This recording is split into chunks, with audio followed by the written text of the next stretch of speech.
तो आप सभी का दिशा एकेडमी में स्वागत है।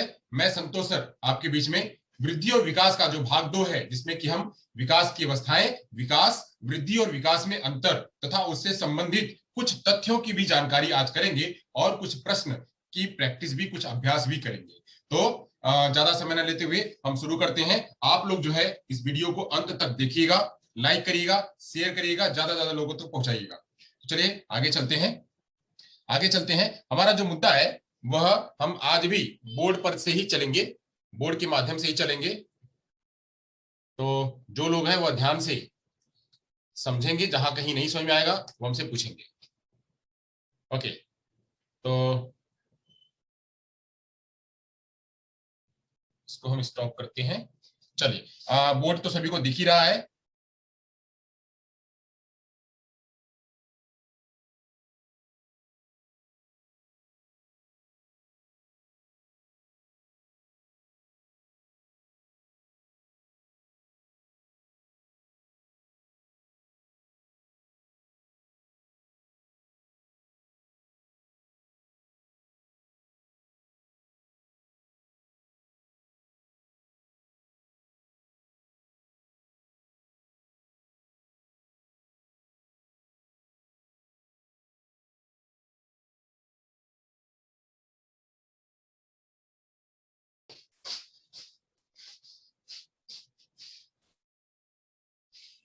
चलिए, तो विकास को ही हम आज तैयारी करते हुए वृद्धि विकास की कल चर्चा हमने कर दी हुई थी। वृद्धि और विकास के संबंध में बहुत सारे लोगों ने क्या क्या कहा, तो उसके बारे में सब चर्चा कर दी थी। और वृद्धि कैसी होती, विकास कैसा होता, वो सब चर्चा कर दी थी हमने। जो वृद्धि है वो अलग अलग समय पे उसका भार कैसा होता है, वजन कैसा होता है, ये सब की चर्चा हमने कल कर ली हुई थी। तो आगे चलते हैं। विकास, अब जो है यहाँ से वृद्धि हमने कहा था, वृद्धि कुछ समय के बाद जाकर के वह जो है वो रुक जाती है, तो हमने उसको रोक दिया, उसका काम जो है वहां खत्म हो गया। उसके बाद हमने चर्चा वहां से खत्म कर दी। थोड़ी चर्चा करेंगे जब हम अंतर उसका समझेंगे, वृद्धि और विकास के संबंध में जब अंतर समझेंगे तब उसमें थोड़ा सा हम उसको लेके आएंगे। चलिए, तो बात करते हैं विकास की। विकास को कल चर्चा हुई थी, विकास से थोड़ा सा स्टार्ट करते हैं क्योंकि थोड़ा ओवरव्यू लेना जरूरी है, उसका परिचय लेना जरूरी है,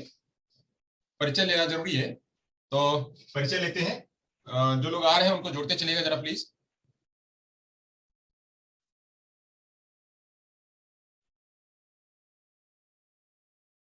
दिनेश जी इसमें हेल्प करिए आप।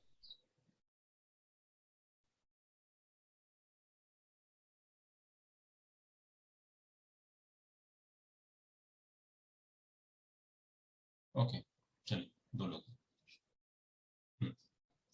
चलिए, तो आगे चलते हैं। विकास पे ही चर्चा करेंगे, विकास से संबंधित विकास क्या है उस पर लेके चलते हैं। विकास जैसा कि आप लोग जानते हैं, विकास क्या है आप लोग जानते हैं, जरा मुझे कमेंट बॉक्स में लिख करके बताइए। तो विकास क्या है, विकास क्या है, विकास का कमेंट बॉक्स में लिखते चलिए। तो क्या है विकास, जरा एक बार हम भी जान लें कि विकास क्या होता है। आप लोगों ने क्या जाना हुआ है, विकास क्या है, जरा लिखिए तो फटाफट, चैट बॉक्स में लिखते जाइए। तो विकास क्या है, विकास क्या है, फटाफट सभी के अलग लगाने चाहिए। 1 सेकेंड में, समय नहीं लगना चाहिए, बिल्कुल तुरंत आवाज आनी चाहिए, बिल्कुल तुरंत आवाज आनी चाहिए सबकी। क्या है,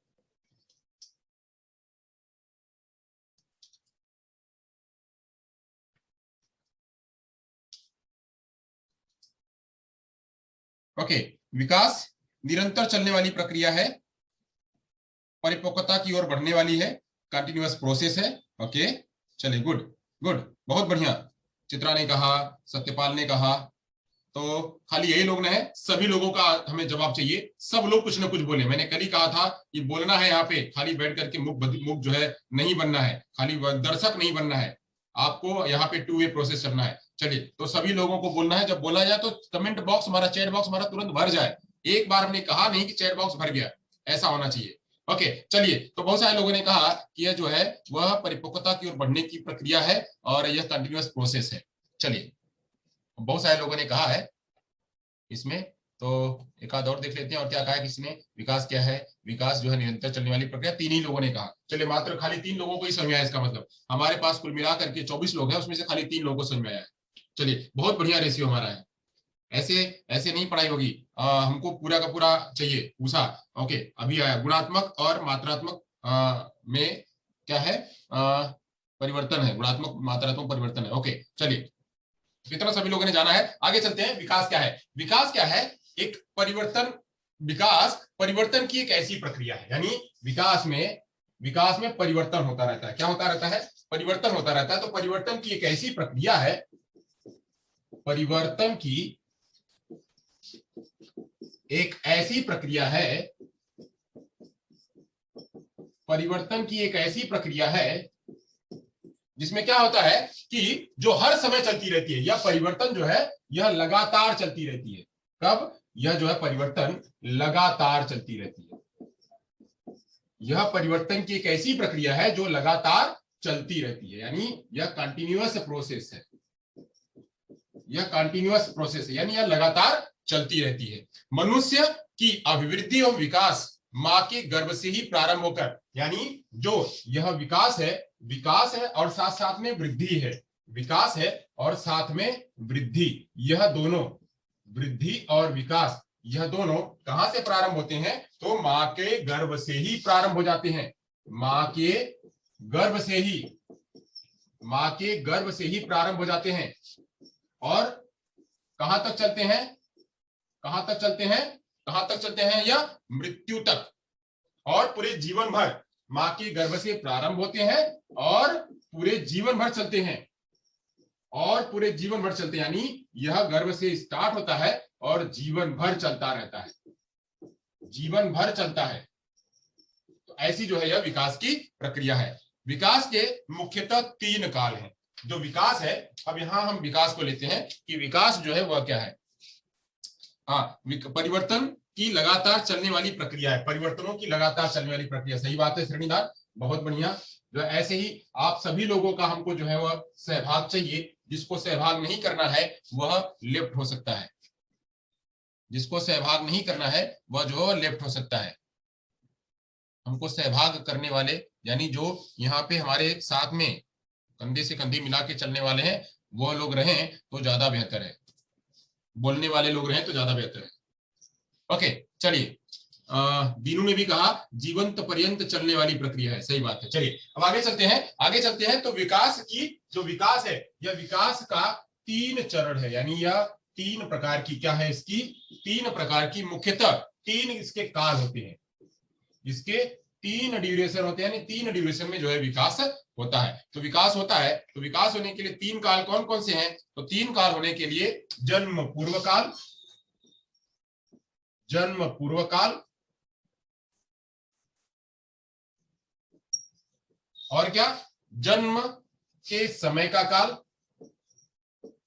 जन्म के समय का काल, और जन्म के बाद का काल, जन्म के बाद का काल। जन्म के समय का काल, जन्म के बाद का काल। आगे जाकर के जब इसको और स्पेसिफिक किया जाता है, तो स्पेसिफिक करने के बाद बस मात्र 2 ही काल रह जाते हैं। तो 2 काल रह जाते हैं, जन्म पूर्व काल और जन्म के बाद का काल। जन्म के पूर्व काल और जन्म के बाद का काल, हालांकि कुछ मनोवैज्ञानिक जो है वह जन्म के समय का भी काल बहुत महत्वपूर्ण मानते हैं। जन्म के समय का काल इसलिए महत्वपूर्ण मानते हैं कि बच्चा एक कहीं किसी दूसरे परिवेश में रहता था, वह किसी दूसरे परिवेश में रहता था, उस परिवेश से अब जब इस परिवेश में आने लगता है, यानी वह समाज में, वातावरण में जब आने लगता है, अभी तक तो वह मां के गर्भ में इम्यूनिटी फ्लूइड के सानिध्य में रहता था, तो अब वह जब वातावरण में बाहर जब आता है, वातावरण में आता है, तो उस टाइम पे उसको ढेर सारी बातें कुछ डिफरेंट लगती हैं, तो कुछ अलग लगती हैं। तो उस अलग में कैसे वो अपने आप को समायोजित करता है, बाहर के वातावरण के लोग उसको कैसे वेलकम करते हैं, उसके साथ में क्या बिहेव करते हैं, क्या रिएक्ट करते हैं, यह इसलिए जो है वह उसका जन्म के समय का काल भी महत्वपूर्ण माना जाता है। तो जन्म के समय का काल और जन्म के पूर्व का काल और जन्म के बाद का काल, ये 3 काल जो है वो विकास के लिए बहुत ही महत्वपूर्ण माने जाते हैं, जिसमें आगे जाकर के यह बीच वाला जो जन्म के समय है वह उतना मायने नहीं रखता है, क्योंकि लोग कहते हैं कि जन्म के समय का तो खाली थोड़ा सा पीरियड होता है। तो अगर विकास की प्रक्रिया करें तो वह निरंतर चल रही है, तो या तो जन्म के पूर्व की बात होगी अच्छी तरह से, या फिर जन्म के बाद की होगी। तो यही जो है वो दो जो है वह मेन लिए के चले जाते हैं। तो बात करते हैं कि जो है वह विकास का जो काल है, वह विकास का काल मुख्यतः 2 प्रकार से, वैसे तो 3 प्रकार से, बट मुख्यतः 2 प्रकार से। चलिए यहां तक समझ में आ गया, आगे चलते हैं। तो विकास का काल हम समझ लिए, विकास के काल कि जो पीरियड है वह प्रीनेटल होता है और जो है वो पोस्टनेटल होता है, प्रीनेटल और पोस्टनेटल। अब जो है बात करते हैं विकास का काल, हमने पढ़ लिया, विकास का काल हमने समझ लिया। पहला प्रीनेटल और दूसरा पोस्टनेटल, प्रीनेटल और पोस्टनेटल। अच्छा, अब बात करते हैं विकास की अवस्था की बात करते हैं। जो विकास की अवस्था है वह कैसी है? तो विकास की अवस्था जो है वह समझते हैं। विकास की अवस्था जो आज हमको पढ़ना है, विकास की अवस्था पर चर्चा करते हैं कि विकास की अवस्थाएं कौन कौन सी हैं। तो विकास की जो अवस्थाएं हैं वह विकास की अवस्थाओं को जो यही प्रीनेटल और पोस्टनेटल की बात करी गई है, जो यहाँ पे प्रीनेटल और पोस्टनेटल की बात करी गई है, इसी में आएंगे। जो प्रीनेटल और पोस्टनेटल की बात करी गई इसी में आएंगे। तो प्रीनेटल और पोस्टनेटल में कैसे बात करी जाती है उसको देखते हैं। तो प्रीनेटल में जब बच्चा, यानी एक तो विकास का काल क्या है, प्रीनेटल है और पोस्टनेटल है। ध्यान करिए, विकास का काल क्या है, एक है प्रीनेटल और दूसरा है पोस्टनेटल। एक यानी जन्म के समय जो है महत्वपूर्ण माना जाता है और जन्म के बाद का महत्वपूर्ण माना जाता है। तो जन्म के समय मतलब जन्म के पहले का महत्वपूर्ण माना जाता है और जन्म के बाद का महत्वपूर्ण माना जाता है। ऐसे ही जब उसकी अवस्था स्टार्ट होती है तो प्रीनेटल में कैसे कैसे अवस्था होती है उसकी, प्रीनेटल में क्या क्या होता है। तो प्रीनेटल की बात करते हैं। चलिए आइए प्रीनेटल की बात करते हैं। तो प्रीनेटल को हम लेते हैं कुछ इस तरह से लेते हैं। प्रीनेटल को कितने भागों में बांटा गया है, कोई जरा मुझे चैट करके बताए तो। प्रीनेटल को कितने भागों में जब माँ के गर्भ में बच्चा रहता है यानी प्रीनेटल में रहता है तो उसमें कितने अवस्थाओं में रहता है बच्चा, कितने चरण होते हैं उसके, जरा कोई बताए तो चैट बॉक्स में बताए मुझे कि प्रीनेटल की अवस्था में बच्चा जब मतलब गर्भ में जब रहता है तो कितने रूपों में रहता है। ओके ओके, 4 रूपों में रहता है। 4 रूपों में।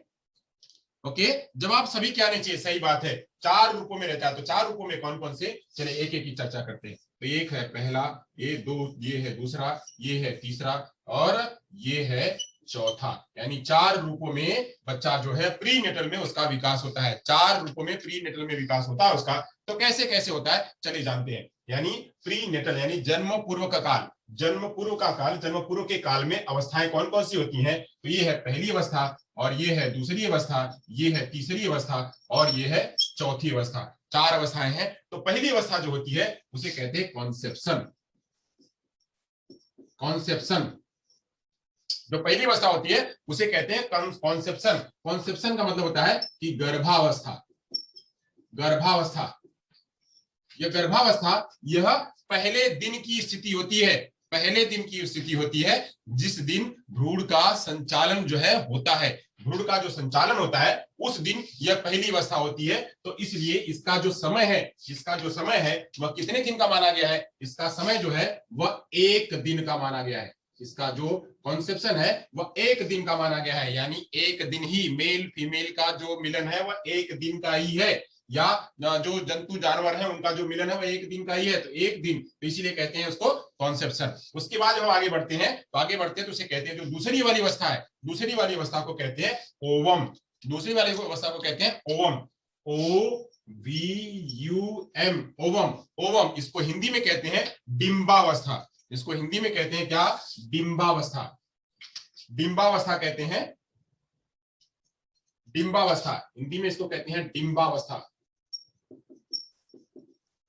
डिंबावस्था कहते हैं। अब इसका जो समय होता है वह कितना होता है, इसका समय होता है 2 सप्ताह तक। यानी 1 दिन से लेकर के 2 सप्ताह तक 15 से 16 दिन तक चलती है ये प्रक्रिया। अब इन्हीं समय में जो वह भ्रूण, भ्रूण है वह भ्रूण क्या करता है, इन 14 दिनों में माँ के गर्भाशय में वो झिल्ली में लगातार फ्लोटिंग करते रहता है, घूमते रहता है। और इन्हीं 14 दिनों में वह 1 दिन जाकर के माँ के गर्भाशय की झिल्ली से जाकर के सट जाता है। और फिर वहीं से उसके पहले वह परजीवी होता है। उसके पहले वह परजीवी हो जाता है। मतलब वो उसके पहले तो फ्लोटिंग करता है। फ्लोटिंग करने के बाद अब क्या होता है, जब वो वहां पे जब वो चिपक जाता है तो हो जाता है जो है परजीवी। तो ऐसे ही वह 2 सप्ताह तक क्या करता है, वो माँ के गर्भाशय में इम्यूनिटी फ्लोर में वो घूमते रहता है। घूमते रहता है तो घूमते घूमते जाकर के माँ के गर्भ की झिल्ली से जाके चिपक जाता है। तो तब से अगर वह चिपक गया तो वहां से उसकी जर्नी जो है स्टार्ट हो गई, आगे तक की उसकी जर्नी स्टार्ट हो गई। अब आगे वह जाएगा, अगर वही वह जाके वह सटा नहीं उन 15 दिनों में, उन 2 सप्ताह में अगर वह झिल्ली में जाकर के सटा नहीं, चिपका नहीं, तो वहीं से वह जो है बाहर हो जाता है, इसीलिए जो गर्भ का धारण नहीं होता है। तो 2 सप्ताह तक जो इसकी प्रक्रिया होती है। जो तीसरी वाली प्रक्रिया है, वो तीसरी वाली प्रक्रिया क्या है? उस तीसरी वाली प्रक्रिया को कहते हैं एम्ब्रियो। तीसरी वाली प्रक्रिया को कहते हैं एम्ब्रियो। तीसरी वाली प्रक्रिया को कहते हैं एम्ब्रियो। एम्ब्रियो जो है वह एम्ब्रियो कितने दिन तक चलती है? एम्ब्रियो तीसरे सप्ताह से लेकर के 8वें सप्ताह तक चलती है। जो एम्ब्रियो को हिंदी में कहते हैं पिंडावस्था। एम्ब्रियो को हिंदी में कहते हैं पिंडावस्था। पिंडावस्था। अब पिंडावस्था जो है वह तीसरे सप्ताह से 2 सप्ताह तक तो यहां पे हो गया। अब तीसरे सप्ताह से लेकर के 8वें सप्ताह तक, तीसरे से 8वें सप्ताह तक यह प्रक्रिया चलती है। तीसरे से 8वें सप्ताह तक यह प्रक्रिया चलती है, यानी 3 से 8वें सप्ताह तक जो है पिंडावस्था वहां पे रहता है। और इन्हीं 3 से 8वें सप्ताह में, इन्हीं 3 से 8वें सप्ताह में बच्चा जो है एक छोटा सा बिंदु यहाँ पे वो बिंदु के रूप में जाके चिपकता है, बिंदु के जाके रूप में चिपकता है। और उसी बिंदु से बच्चा, मतलब वो जो भ्रूण है, वह भ्रूण तो इस एक छोटे से बिंदु में बढ़ते वो उनमें वह 8वें सप्ताह तक एक अच्छी तरह से वह दिखने लगता है कि बच्चे का एक पूरा आकार बनने लगता है। तो उससे उस समय पे उसका जो सिर है, वह सिर का विकास बहुत पहले होता है, सिर से वह दिखाई पड़ने लगता है। तो तीसरे से 8वें सप्ताह तक जो है वह पिंडावस्था होता है। यह प्रीनेटल की जो है वह तीसरी अवस्था है। जो प्रीनेटल की जो चौथी अवस्था है, वह चौथी अवस्था है जो कि जन्म तक चलती है। जो कि जन्म तक चलती है उसको कहते हैं फीटस। उसको कहते हैं फीटस। जो फीटस है इसे ही कहते हैं भ्रूणावस्था। इसे ही कहते हैं क्या? भ्रूणावस्था कहते हैं हिंदी में। इसे हिंदी में भ्रूणावस्था कहते हैं। यह 8वें सप्ताह से लेकर के पूरे जन्म तक चलती है। 8वें सप्ताह से लेकर के जन्म तक, यानी जब जन्म होता है बच्चे का तब तक, जन्म तक चलती है। अब मैंने कल बताया हुआ था कि बच्चा इन दिनों में, यहां से लेकर के यहां तक में यह कितना दिन का जर्नी पूरा निभाता है। यहां से लेकर के यहां तक बच्चा कितने दिन की जर्नी निभाता है, जरा चैट बॉक्स में लिखकर बताइएगा। ओवम एम्ब्रियो फीटस, बहुत बढ़िया कॉन्सेप्शन। ओवम एम्ब्रियो फीटस, बहुत बढ़िया। कितने दिन का? सही बात है, 180 दिन लगभग, 180 दिन लगभग। हिमाली, सिमरन, सोनी, सिमरन 280, निधि 280, 272, जगदीश 280। हाँ, कल मैंने बताया हुआ था, कल मैंने चर्चा करी हुई थी। क्या करी हुई थी कि कितने चंद्रमास की मैंने चर्चा करी हुई थी। वो चंद्रमास जरा मुझे बताएं, कि कितने चंद्रमास की मैंने चर्चा करी हुई थी। 10 चंद्रमास, वेरी गुड। 10 चंद्रमास की हमने बात करी हुई थी। तो 10 चंद्रमास की हमने बात करी हुई थी। तो 10 चंद्रमास कैसे निकालते हैं? 10 चंद्रमास, एक चंद्रमास में 10 चंद्रमास, एक चंद्रमास में 14 दिन, तो 14 गुणे 2 सप्ताह और गुणे जो है यह 10 चंद्रमास। तो 14 एक चंद्रमास, मतलब वह पूरा एक महीने में 2 चंद्रमास होते हैं, एक महीने में 2 चंद्रमास। तो ऐसे ही 14 दिन का एक चंद्रमास होता है, जिसको शुक्ल पक्ष और कृष्ण पक्ष कहते हैं। शुक्ल पक्ष और कृष्ण पक्ष मिलकर के एक चंद्रमास पूरा बनते हैं। तो वह 14 गुणे 2 पूरा एक चंद्रमास हो गया, और गुणे 10, 14 दूनी 28, 10 में 280। यानी यह कुल जो दिन होता है इसका कितना होता है? 280 दिन। यह 280 दिन बच्चा जो है वह भ्रूण के रूप में मां के गर्भ में रहता है। और इन्हीं मां के गर्भ में रहते बच्चा जो है अपना पूरा का पूरा विकास करता है। सबसे पहले बच्चे का धड़ का, जो सिर का विकास होता है, फिर धड़ का विकास होता है, फिर पैर का विकास होता है।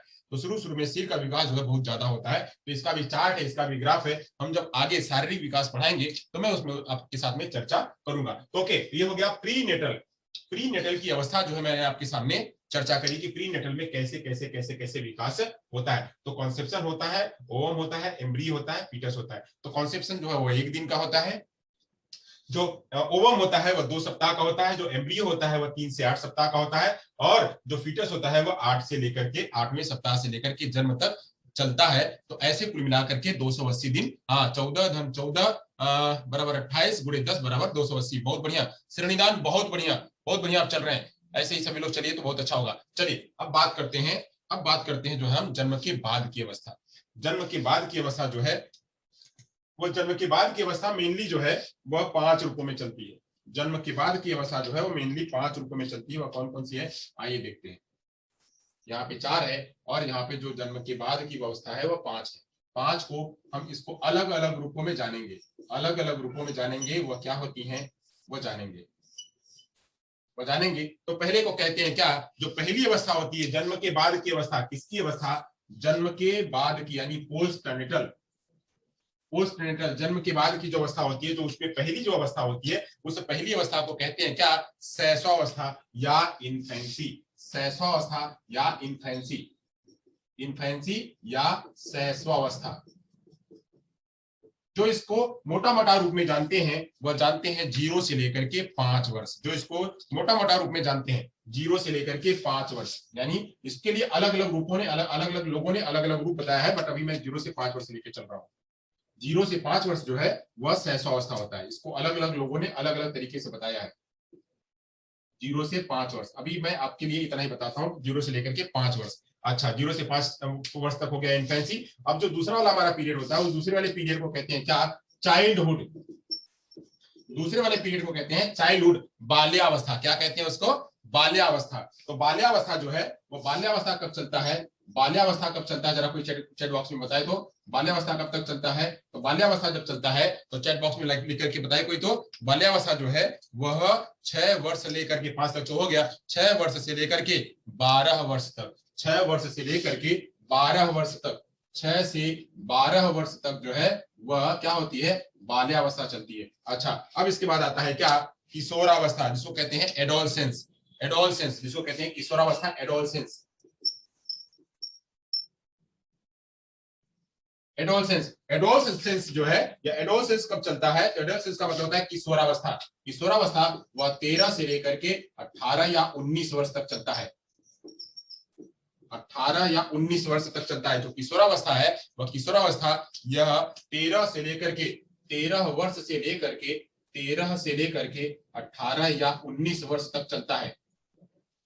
18 या 19 वर्ष तक चलता है। उसके बाद आता है क्या, एडल्टहुड। एडल्टहुड जो है जिसको कहते हैं क्या, वयस्कावस्था। एडल्टहुड, एडल्टहुड यह मानव जीवन की क्या है, स्टेजेस है, यह स्पेन है, यह जो है पोस्ट नेटल के स्पेन है। तो एडल्टहुड जो है इसको कहते हैं वयस्कावस्था, वयस्कावस्था। अब जो यह वयस्कावस्था है यह कहाँ कहाँ चलती है, तो वयस्कावस्था जो है वह वयस्कावस्था 20 वर्ष से लेकर के 60 वर्ष तक चलती है। यानी 20 वर्ष से लेकर के 60 वर्ष तक चलती है। मैंने भी कल भी मैंने बताया हुआ था, 20 वर्ष से लेकर के 60 वर्ष। उसके बाद जो अगली वाली अवस्था होती है वह आती है जिसको कहते हैं ओल्ड एज या ageing. Old age, old age या ओल्ड एज जो है वह 60 से लेकर के 60 के बाद से, यानी 61 से लेकर के उसके मृत्यु तक, 61 से मृत्यु तक जो है वह ओल्ड एज की अवस्था जो है वह मानी जाती है। ओके, तो इस तरह से आपने जाना, इस तरह से आपने जाना कि प्री नेटल की जो अवस्था है, जो प्री नेटल की जो अवस्था है, विकास की अवस्था कैसे चलती है, तो कॉन्सेप्शन के रूप में चलती है, ओवम के रूप में चलती है, एम्ब्रियो के रूप में चलती है, फीटस के रूप में चलती है, और फीटस के रूप में चलती है। इसमें वृद्धि और विकास दोनों साथ साथ में चलते हैं। इसमें वृद्धि और विकास दोनों साथ साथ में चलते हैं। यहाँ भी वृद्धि और विकास दोनों साथ में चलते हैं, यहाँ भी वृद्धि और विकास दोनों साथ में चलते हैं। एडोलसेंस तक भी वृद्धि और विकास दोनों साथ साथ में चलते हैं। बट इसके बाद की जो जर्नी है, एडल्टहुड से लेकर के ओल्ड एज तक, मृत्यु तक, यहाँ से वृद्धि जो है कहती है कि अब मेरा काम खत्म हो गया है, अब आप अपना अकेले जाइए। तो यहाँ के बाद जो है वो वृद्धि अपना अकेले अपनी जर्नी तैयार करती है। ओके, तो अपनी जर्नी अकेले तैयार करती है। तो इस तरह से जो है यह प्री नेटल में यह अवस्थाएं हैं और यह पोस्ट नेटल में यह अवस्थाएं हैं। ओके, अब इसी को जो है वो अलग अलग रूपों में, अलग अलग भागों में बांटा गया है। तो क्या मैं इसको रब कर दूं, प्री नेटल को रब कर दूं? अगर आपको स्नैप लेना हो तो आप स्नैप ले सकते हैं, स्नैप लेना है तो आप स्नैप ले सकते हैं।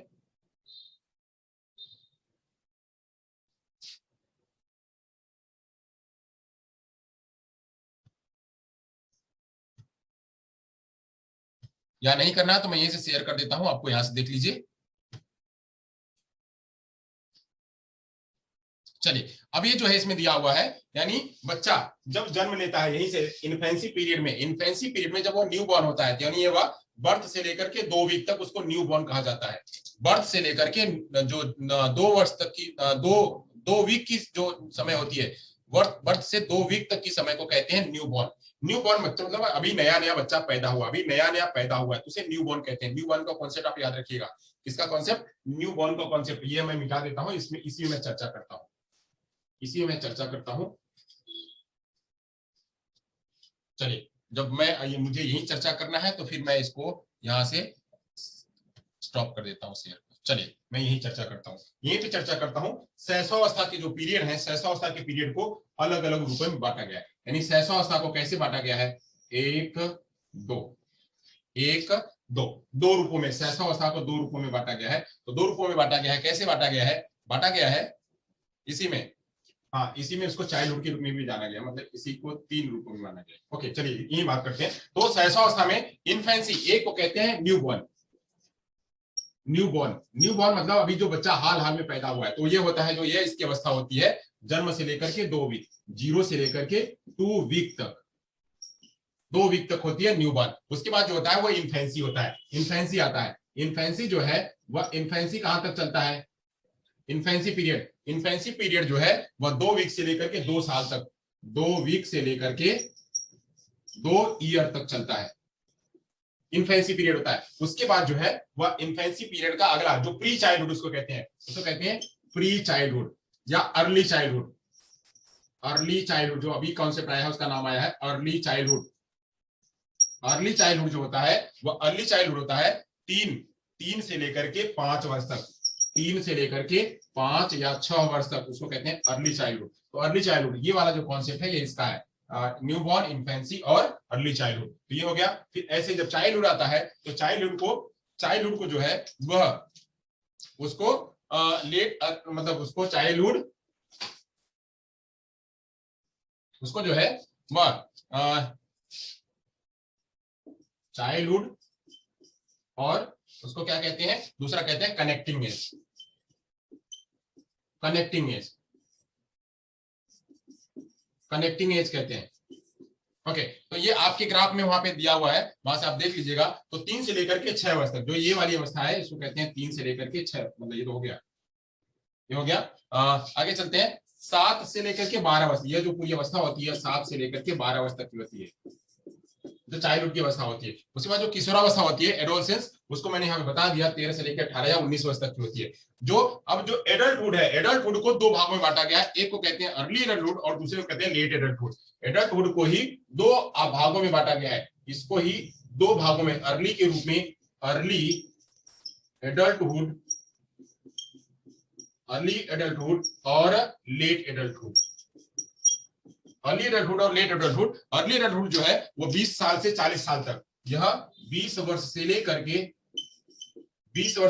के 40 वर्ष तक होती है। और जो लेट एडल्टहुड है वह 41 से लेकर के 60 वर्ष तक होती है। जो लेट एडल्टहुड है वह 41 वर्ष से लेके 60 वर्ष तक होती है। तो ऐसे जो है या पोस्ट नेटल की अवस्थाएं जो अलग अलग रूपों में जानी जाती हैं, न्यूबॉर्न के रूप में, इन्फेंसी के रूप में, अर्ली चाइल्डहुड के रूप में, चाइल्डहुड के रूप में, जिसको कनेक्टिंग एज भी कहा जाता है। कनेक्टिंग एज क्यों कहा जाता है? अक्सर प्रश्न पूछा जाता है कि कनेक्टिंग एज क्यों कहा जाता है, इस चाइल्डहुड को कनेक्टिंग एज क्यों कहा जाता है। यानी इसी को कनेक्टिंग एज क्यों कहा जाता है कि बच्चा पहले परिवेश में होता है, अपने घर में होता है, यहाँ घर में होता है, घर से आकर के फिर वह समाज में या विद्यालय में आने लगता है, घर में या बच्चा विद्यालय में आने लगता है। तो यह यहाँ से यही क्या कर रहा है? इसको कनेक्ट कर रहा है, इसको जो है वह कनेक्ट कर रहा है, घर से विद्यालय को और विद्यालय को घर से कनेक्ट कर रहा है, इसीलिए इसको कहते हैं कनेक्टिंग एज भी कहते हैं इसी को। यानी वह अब घर से अपने इमोशन से बाहर निकल रहा है, समाज में निकल रहा है, अब वह अपना सेल्फ डिपेंडेंट बनने की कगार पे पहुंच रहा है। तो ऐसे ही अभी तक वह जो है वह डिपेंडेंट होता था, बच्चा घर परिवार पे डिपेंडेंट होता था, अब वह डिपेंडेंट ना होकर के इंडिपेंडेंट बनने की कगार पे पहुंच रहा है। तो ऐसे जो है उसे कहते हैं कनेक्टिंग एज। ओके चलिए यहाँ तक आपने समझ लिया, हमारा इतना कॉन्सेप्ट जो आपने समझ लिया। आगे चलते हैं, अब आगे चलते हैं, एक एक की बात करते हैं। अब अलग अलग जो है वह मनोवैज्ञानिकों ने, अलग अलग दार्शनिकों ने अलग अलग अपनी जो है अवस्थाएं बताई हैं। यहाँ तक अगर समझ में आ गया हो तो आप लोग कर लीजिए, स्नैप ले लीजिए या देख लीजिए, स्नैप ले लीजिए तो हमको आगे बताइए अगर स्नैप आपका हो गया हो तो। अगर आपका स्नैप हो गया हो तो हम चले आगे, चैट बॉक्स में लिख दीजिए। ओके ओके, चलिए चलिए, तो हो गया। अब यहां तक खत्म हो गया, प्री नेटल पोस्ट नेटल की बात हमने कर दी। अब हम यही बात कर रहे हैं विकास की अवस्था की। विकास की अवस्था की बात करेंगे। विकास की अवस्था को अलग अलग लोगों ने अलग अलग रूप के रूप में बताया। जो अलग अलग जो दार्शनिक हैं, जो मनोवैज्ञानिक हैं, उन्होंने अलग अलग रूपों में इसकी परिभाषा है और इसको बताया हुआ है। चलिए आगे चलते हैं। क्या है जो विकास की अवस्था है, उसको कैसे कैसे लोगों ने कैसे कैसे बताया है वो समझते हैं। विकास की अवस्था, अभी हम विकास की अवस्था ही पढ़ रहे हैं। अवस्था में वही हमने पढ़ा जो prenatal, natal, postnatal है, और उसके बाद हमने पोस्ट नेटल में इन्फेंसी, चाइल्डहुड और एडोलसेंस, एडल्टहुड और ओल्ड एज जो हमने पढ़ा, उसी को अलग अलग जो मनोवैज्ञानिक है उन्होंने अलग अलग रूपों में बताया। तो रूसो क्या कहते हैं? रूसो कहते हैं, रूसो के अनुसार, रूसो के अनुसार ये कहते हैं, क्या कहते हैं रूसो? रूसो कहते हैं कि इसमें 3 अवस्थाएं होती है। रूसो कहते हैं कि इसमें मात्र 3 ही अवस्थाएं होती हैं रूसो के अनुसार। एक को कहते हैं इन्फेंसी, इन्फेंसी जिसको शैशवावस्था कहते हैं, यह जो है 1 से लेकर 5 वर्ष तक चलती है। इन्फेंसी 1 से लेकर 5 वर्ष तक चलती है। उसके बाद कहते हैं कि चाइल्डहुड आता है, यानी बाल्यावस्था। चाइल्डहुड आता है, बाल्यावस्था। चाइल्डहुड जो है वो 5 से 12 वर्ष तक चलता है। यानी जो विकास का अवस्था है, जो विकास की अवस्था है, उन्होंने 1 से 5 वर्ष बताया, 5 से 12 वर्ष बताया, और जो तीसरी अवस्था बताई उन्होंने एडोलसेंस की बताई। एडोलसेंस की बताई। अब जो एडोलसेंस की बताई, इन्होंने कहा कि 12 से लेकर के 20 वर्ष तक, 12 से लेकर के 20 वर्ष तक इन्होंने किसकी किसकी बताई? रूसो के अनुसार इन्होंने, रूसो ने 3 बातें बताई, 1, 2 और ये 3। क्या क्या? इन्फेंसी, चाइल्डहुड और एडोलसेंस, जो है ये रूसो ने बताया। अब रूसो ने बताया, अब इसके बाद हरलाक कहते हैं, हरलाक के अनुसार, हरलाक क्या कहते हैं? हरलाक भी कुछ कहते हैं। हरलाक के अनुसार ये कहते हैं, हरलाक के अनुसार, हरलाक जो है वह भी कुछ बताते हैं, वह भी कुछ बताते हैं। यह जो है कुल 6 अवस्था बताते हैं। हरलाक जो है वह कुल 6 अवस्था बताते हैं। हरलाक कुल 6 अवस्था बताते हैं। ये कहते हैं ये कि एक तो जन्म से पूर्व की अवस्था, जिसको गर्भावस्था कहते हैं। ये कहते हैं कि एक तो होती गर्भावस्था, पहली गर्भावस्था, एक तो उन्होंने कहा गर्भावस्था। दूसरी कहा उन्होंने कि जो है वह जन्म के समय की, जन्म से 14 दिन की, जिसको प्रारंभिक अवस्था उन्होंने कहा, प्रारंभिक अवस्था। प्रारंभिक अवस्था कहा, एक तो उन्होंने गर्भावस्था कहा, दूसरी उन्होंने प्रारंभिक अवस्था कही, दूसरी उन्होंने जो है वह प्रारंभिक अवस्था कही। तो प्रारंभिक अवस्था का जब उन्होंने नाम लिया तो उन्होंने कहा कि बच्चा जब जन्म लेता है 0 से लेकर 14 दिन, यानी यह 0 से लेकर के 14 दिन, 0 से लेकर 14 दिन जो है वह इन्होंने कहा इसको प्रारंभिक अवस्था। फिर उसके बाद इन्होंने कहा कि बाल्यावस्था स्टार्ट होता है, जिसको इन्होंने शैशवावस्था का भी नाम दिया। प्रारंभिक अवस्था या शैशवावस्था, प्रारंभिक अवस्था या शैशवावस्था डालो इसको, चलो शैशवावस्था कर लेते हैं, शैशवावस्था। दूसरी वाली अवस्था को जो है इन्होंने शैशवावस्था 0 से लेके 14 दिन तक कहा। फिर उन्होंने कहा कि 2 से लेके 11 वर्ष तक का जो अवस्था है वो बाल्यावस्था है। इन्होंने आगे की अवस्था में कहा, आगे की बात में इन्होंने कहा कि जो अगली वाली अवस्था है, अगली वाली अवस्था को इन्होंने कहा कि बाल्यावस्था। बाल्यावस्था जो थी वो बाल्यावस्था 2 से 11 वर्ष तक, बाल्यावस्था 2 से 11 वर्ष तक, 2 से 11 वर्ष बाल्यावस्था इन्होंने कहा। आगे ये कहते हैं कि जो है वह प्रारंभिक किशोरावस्था, इसको इन्होंने 2 भागों में बताया। एक को कहा इन्होंने प्रारंभिक किशोरावस्था, प्रारंभिक किशोरावस्था, किशोरावस्था को इन्होंने 2 भागों में बांटा। एक को प्रारंभिक कहा, प्रारंभिक जो उन्होंने बताया वो प्रारंभिक उन्होंने कहा कि 13 से लेकर के 17 वर्ष, 13 से लेकर के 17 वर्ष, 13 से लेकर 17 वर्ष इन्होंने उसको प्रारंभिक कहा। और जो अगली बात बताई इन्होंने, जो अगली बात बताई इन्होंने कहा कि नहीं, 1 सेकेंड, 10 सेकेंड। आप पहली अवस्था तो होगी गर्भावस्था, दूसरी अवस्था होगी 0 से लेकर 14 दिन, और फिर तीसरी हो गई 2 से लेकर 11 वर्ष, और 11 से लेकर 13 वर्ष। ये जो प्रारंभिक किशोरावस्था है वो प्रारंभिक किशोरावस्था 11 से लेकर 13 वर्ष तक है। प्रारंभिक अवस्था जो है वह 11 से लेकर 13 वर्ष तक, 11 से लेकर के 13 वर्ष प्रारंभिक किशोरावस्था। उसके बाद ये हो गया था पहला, दूसरा, तीसरा, ये हो गया चौथा। अब पांचवें की बात है। पांचवा जो बताते हैं वो पांचवा क्या बताते हैं, कहते हैं कि जिसको कहते हैं वो इसको उत्तर जो है वो किशोरावस्था कहते हैं, इसको किशोरावस्था कहते हैं, उत्तर नहीं, इसको मात्र किशोरावस्था कहते हैं।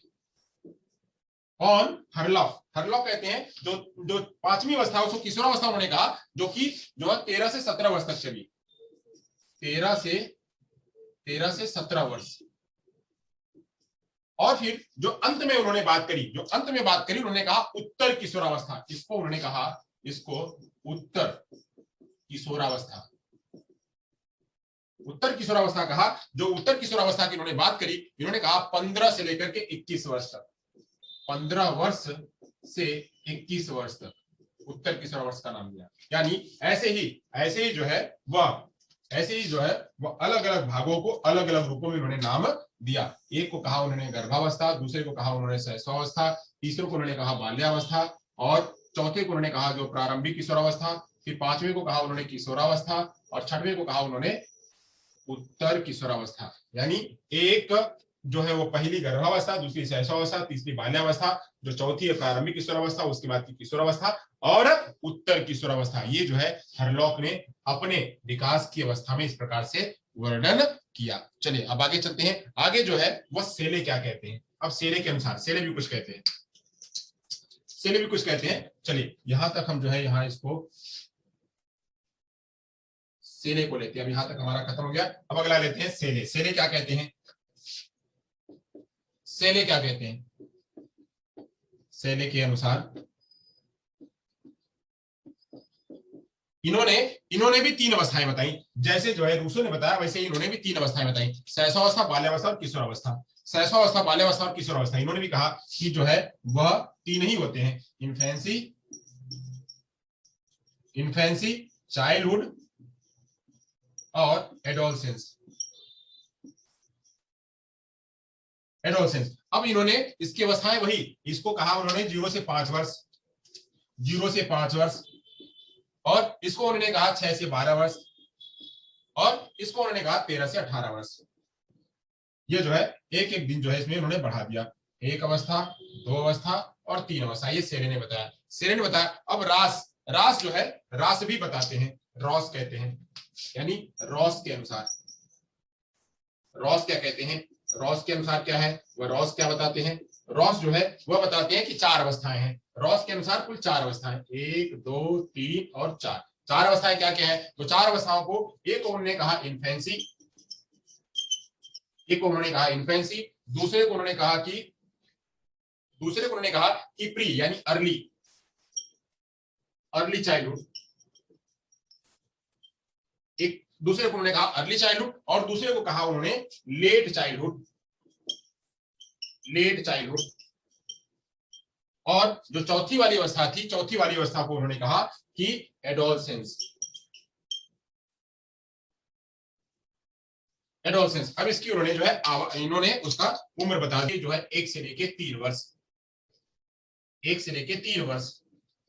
और जो दूसरी वाली अवस्था थी उसको कहा उन्होंने 3 से लेके 6 वर्ष, और जो आगे की व्यवस्था उन्होंने 6 से लेकर के 12 वर्ष कहा, 6 से लेके 12 वर्ष कहा। फिर जो आगे की बात बढ़ी उन्होंने उसको कहा 12 से लेके 18 वर्ष तक। तो ऐसे जो है रॉस ने भी अलग अलग परिभाषाएं जो है, अलग अलग जो है स्टेजेस बताए, चरण जो है वह बताए। जो विकास की जो अवस्था है उसको उन्होंने अलग अलग रूपों में चर्चा करी। क्या क्या? इन्फेंसी, अर्ली चाइल्डहुड और एडोलसेंस। अब यहाँ पे देखिए इन सारे मनोवैज्ञानिकों ने क्या बात करी? तो इन सारे मनोवैज्ञानिकों ने बस एक ही बात करी है और एक ही बात दिखाई है कि इन्फेंसी, चाइल्डहुड और एडोलसेंस तक वृद्धि और विकास बहुत तेजी से चलते हैं, तो इसलिए इन्होंने इसको ज्यादा फोकस किया। क्या किस पर फोकस किया? इन्फेंसी, चाइल्डहुड और एडोलसेंस पर। यहाँ पे इन्फेंसी, चाइल्डहुड और एडोलसेंस पर सारे लोगों ने इसी पर फोकस किया कि इन्हीं दरमियान वृद्धि और विकास बहुत तेजी से होता है, और वृद्धि और विकास दोनों साथ साथ चलते हैं। वृद्धि और विकास दोनों साथ साथ चलते हैं, तो इसलिए इन सभी ने जो विकास की अवस्था है, विकास की अवस्था को इन रूपों में वर्णन किया, इन रूपों में वर्णन किया। इसके अलावा जब हम आगे पढ़ेंगे तो एरिक एरिक्सन की बात पढ़ेंगे। एरिक एरिक्सन जो है मनोसामाजिक विकास का सिद्धांत एरिक एरिक्सन ने दिया।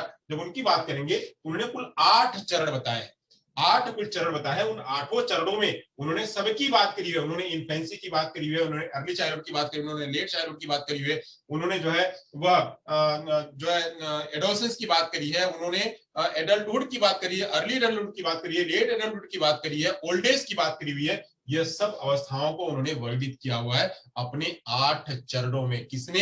एरिक एरिक्सन ने। एरिक एरिक्सन का सिद्धांत मनोसामाजिक सिद्धांत है, मनोसामाजिक सिद्धांत है, जिसमें वो बताते हैं कि व्यक्ति कैसे अपने मन को लेकर के और अपने मन को ध्यान में रखते हुए समाज में कैसे अपने आप को प्रतिस्थापित करता है, उसकी चर्चा करी। ओके, तो ये बात जो है ये आप यहां से याद रखिएगा कि विकास की अवस्था में इन्फेंसी, चाइल्डहुड और एडोलसेंस का ज्यादा रोल है। जबकि अगर हम बात करें तो जो उसका स्टेज है वह क्या है? मेनली जो है वह जन्म से पहले 4 और जन्म के बाद 5। जन्म से पहले 4 कौन कौन से? तो एक है कॉन्सेप्शन, ओवम, एम्ब्रियो और फीटस, जन्म से पहले। जन्म के बाद 5 कौन कौन से? तो इन्फेंसी, चाइल्डहुड, एडोलसेंस, एडल्टहुड और ओल्ड एज। यानी जो है वो शैशवावस्था, बाल्यावस्था, किशोरावस्था, वयस्कावस्था और वृद्धावस्था। ये 5 अवस्थाएं जन्म के बाद की हैं और 4 अवस्थाएं जन्म के पहले की हैं। बट उन्हीं को अलग अलग मनोवैज्ञानिकों ने विकास और वृद्धि के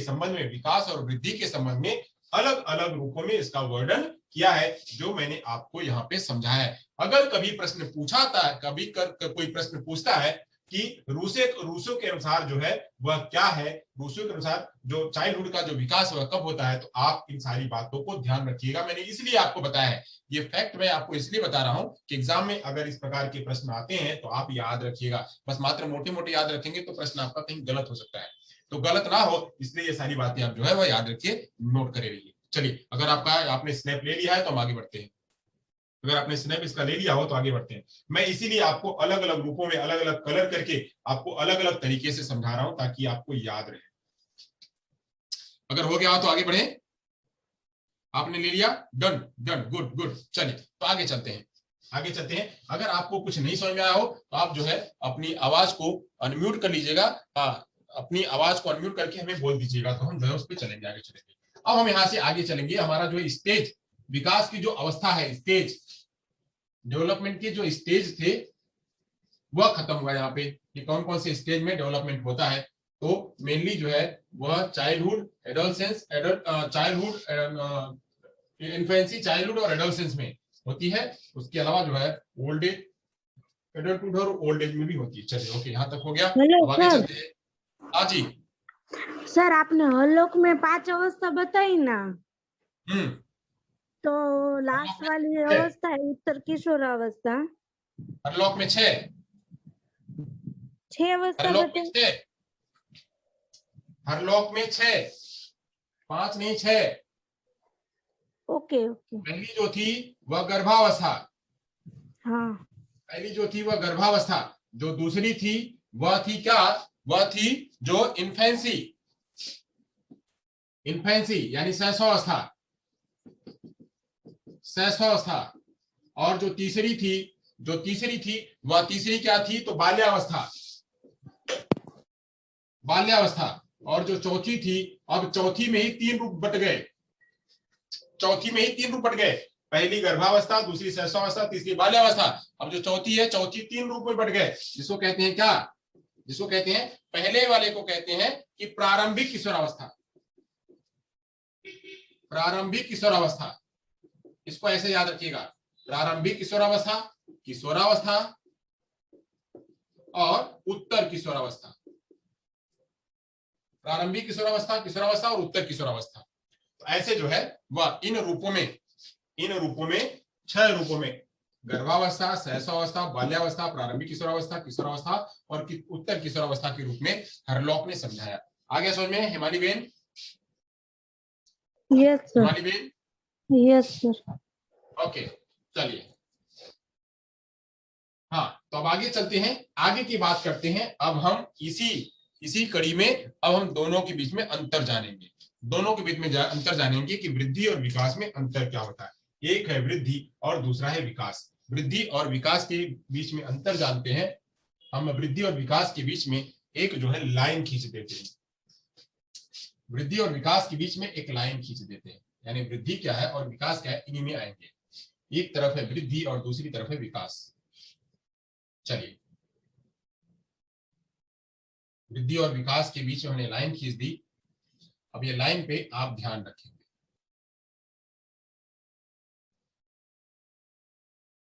चलिए, तो एक तरफ हम लिखते हैं वृद्धि। वृद्धि में क्या होता है, एक तरफ हम लिखेंगे वृद्धि की वृद्धि में क्या होता है।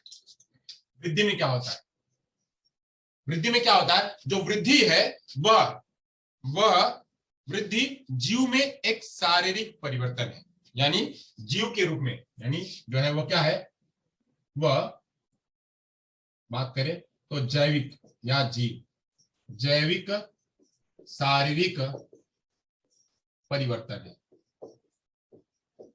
जैविक शारीरिक परिवर्तन क्या, जो वृद्धि है, यहाँ पे वृद्धि की बात करें, वृद्धि जो है वह जैविक शारीरिक परिवर्तन है। वहीं विकास क्या है, विकास जो है, विकास जैविक, विकास जो है वह जैविक या जीव में, यहीं पे हम या जैविक को हटा करके हम जीव कर लेते हैं, जीव में ही बात कर लेते हैं, यानी जीव मतलब क्या, प्राणी या प्राणी। यहां हम प्राणी, जीव की जगह प्राणी ही अगर लिखे तो बहुत अच्छा होगा। प्राणी में, प्राणी में शारीरिक परिवर्तन है। वहीं यह क्या है, यहाँ पे प्राणी की बात करते हैं तो प्राणी में समग्र परिवर्तन है। क्या है, प्राणी में समग्र परिवर्तन, इसको कहेंगे समग्र परिवर्तन। समग्र एवं प्रगतिशील, समग्र एवं प्रगतिशील परिवर्तन, समग्र एवं प्रगतिशील परिवर्तन, यानी यहाँ जो है वह क्या है, यहाँ पे शारीरिक परिवर्तन है, यानी उसके शरीर से संबंधित परिवर्तन हो रहे हैं, फिजिकल से संबंधित परिवर्तन हो रहे हैं, जबकि यहाँ पे उसके सभी परिवर्तन हो रहे हैं, उसके मस्तिष्क का परिवर्तन, उसके संवेग का परिवर्तन, उसके हर प्रकार का परिवर्तन है, इसको समग्र परिवर्तन कहते हैं। होलिस्टिक जो है वो डेवलपमेंट है, प्रोग्रेसिव डेवलपमेंट है, वो लगातार बदल रही है। यहाँ यह कुछ ही समय तक हो रही है। अगला बात करते हैं, जो अगली बात है, अगले में जो दूसरा वाला पॉइंट है, यह कह रहा है कि जो दूसरा वाला पॉइंट में जो वृद्धि है, वृद्धि जो है वह कोशिकीय है, कोशिकीय है, यानी इसके सेल्स में परिवर्तन होते हैं, यानी यह सेल्स से निर्माण होता है, तो यह क्या है, कोशिकीय है। जो वृद्धि है वह कोशिकीय है, जबकि जो यह डेवलपमेंट है वह क्या है, यह है संगठनात्मक है, संगठनात्मक है। यहाँ पे कोशिका का निर्माण तो हो गया, यह कोशिका, यह कोशिका, यह कोशिका, यह कोशिका, यह कोशिका मिलकर के एक हाथ का निर्माण इसने कर दिया, एक हाथ का निर्माण इसने कर दिया, हाथ का निर्माण कर दिया। अब कोशिका से मिलकर के हाथ का निर्माण कर दिया, जबकि यह कह रहा है कि खाली कोशिका के निर्माण से ही बात नहीं बनेगी, उसमें जो हर प्रकार का व्यवहार करना पड़ेगा, उसमें रक्त का संचार करना पड़ेगा, उसको हलाने चलाने के लिए बात करनी पड़ेगी, उसको सब कुछ व्यवस्था करने के लिए उसको संगठन की जरूरत पड़ेगी। खाली एक ही हाथ बन गया उससे ही नहीं चलेगा, हमें मस्तिष्क का भी कोऑर्डिनेशन करना पड़ेगा, बुद्धि का भी कोऑर्डिनेशन करना पड़ेगा, हमें संवेग का भी कोऑर्डिनेशन करना पड़ेगा, तब तो यह हाथ काम करेगा। यानी या कोशिकीय ना होकर के, मतलब जो सारी कोशिकीय है, और दूसरा जो है वह जो डेवलपमेंट है वह संगठनात्मक है, वह संगठन को लेकर के चलता है, यानी सभी प्रकार के अंगों को मिला करके चलता है और सभी प्रकार के विकास को मिला करके चलता है, तो इसीलिए इसको कहते हैं क्या, संगठनात्मक। वृद्धि जो है वह अलग से होती है, जो वृद्धि है वह अलग से होती है, यानी क्या है, वह अपना जो विकास है, मतलब वो वृद्धि जो है उसको कहते हैं या सेपरेट होती है, अलग होती है का मतलब क्या, सेपरेट होती है, अलग से संबंधित है, सेपरेट, सेपरेट होती है। जबकि जो विकास है वह क्या है, इसको कहते हैं समग्र या होलिस्टिक, होलिस्टिक, यह होलिस्टिक होती है। होलिस्टिक कैसे होती है, यानी यह सेपरेट खाली हाथ का निर्माण कर देगी, हाथ का निर्माण कर देगी, पैर का निर्माण कर देगी, सिर का निर्माण कर देगी, जो गर्दन का निर्माण कर देगी, यानी यह जो है वह सिर का निर्माण कर देगी, धड़ का निर्माण कर देगी, हड्डियों का निर्माण कर देगी। तो यह सेपरेट सेपरेट जो है वो निर्माण कर रही है, कौन, वृद्धि। जबकि यह जो विकास है वह विकास क्या है, वो होलिस्टिक, यानी हड्डियां तो बन ही रही हैं बट उन हड्डियों में जान भी दे रहा है, उन हड्डियों में जो है fine motor, gross motor skill भी दे रहा है, ये सब कुछ दे रहा है। तो इसे कहते हैं क्या, होलिस्टिक अप्रोच। तो यह होलिस्टिक होती है। अब जो बात करते हैं, जो ग्रोथ है, वह ग्रोथ और क्या होती है, ग्रोथ शरीर के आकार, रूप और संरचना में परिवर्तन करती है, यानी शरीर में आकार, रूप, रचना, आकार रूप रचना में क्या करती है, परिवर्तन करती है, शरीर में परिवर्तन करती है। वृद्धि के जरिए शरीर में आकार में परिवर्तन, रूप में परिवर्तन और संरचना में परिवर्तन होता है। वहीं जो विकास है, विकास में क्या होता है, विकास में क्या होता है, तो विकास में होता है, जो विकास है वह विकास संरचनात्मक और कार्यात्मक परिवर्तन है। यहाँ संरचनात्मक और कार्यात्मक, यानी उसमें कार्य भी होने लगेगा, कार्यात्मक परिवर्तन है, संरचनात्मक और कार्यात्मक परिवर्तन है। यह क्या है, वह विकास है। एक बार इसी पे जो है वो बहुत फेमस एक पंचतंत्र की कथा है, पंचतंत्र की कथा है, जिसमें कि ब्राह्मण लोग जो है वो कुछ ब्राह्मण पढ़ करके आ रहे थे, पढ़ करके कहीं से आ रहे थे और जंगल में जा रहे थे। वहां पे उनको एक जो है वह शेर मरा पड़ा मिला, शेर मरा पड़ा मिला। तो कुछ ने कहा कि लाओ हम जो है इसके सारे जितने अंग हैं इधर उधर से सारे अंगों को ला करके जोड़ देते, सारे अंगों को ला करके जोड़ दिया, सारे अंगों का विकास कर दिया, उसको खड़ा कर दिया, सारे अंगों का विकास कर दिया, खड़ा कर दिया। अब खड़ा कर दिया तो वही क्या है, उसके आकार, रूप, रंग की संरचना उसने कर दी है, उसका क्या कर दिया, वृद्धि कर दिया। तो वृद्धि कर दिया, तो करने के बाद एक ने कहा कि चलो अच्छा हम इसमें जो है वो सब कुछ बन गया, हम इसमें प्राण फूंक देते हैं। तो प्राण फूंकने के बाद उसमें सारा कुछ परिवर्तन लेके आना, दौड़ना, ये सब स्किल लेकर के दे देना, वह क्या है, उसको कार्यात्मक रूप दे देना, उसकी संरचना को और आगे बढ़ा देना, यह कहलाता है समग्र विकास या डेवलपमेंट कहलाता है। चलिए आगे चलते हैं।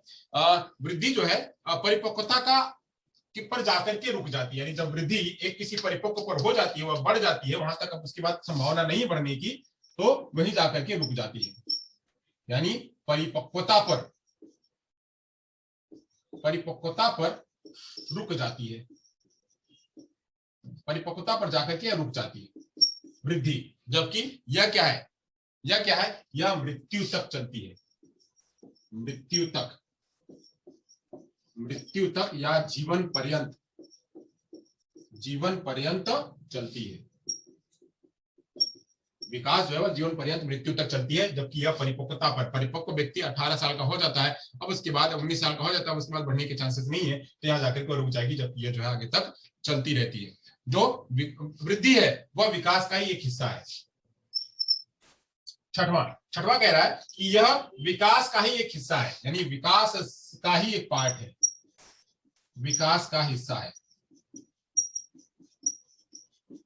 किसका हिस्सा है, विकास का। यानी अब तो इसी के साथ में चल रही थी ना अभी तक, जब वृद्धि के साथ में, विकास के साथ में वृद्धि चल रही थी, तो उसी का एक क्या है, हिस्सा है। यानी अब वो हट गई, अब ये कंटिन्यूअस चल रहा है, तो ये तो उसको ले लिया, उसके साथ में आ रहा था, उसी का हिस्सा थी, ये उसका हिस्सा नहीं थी, इसका हिस्सा ये थी, इसका हिस्सा ये नहीं था।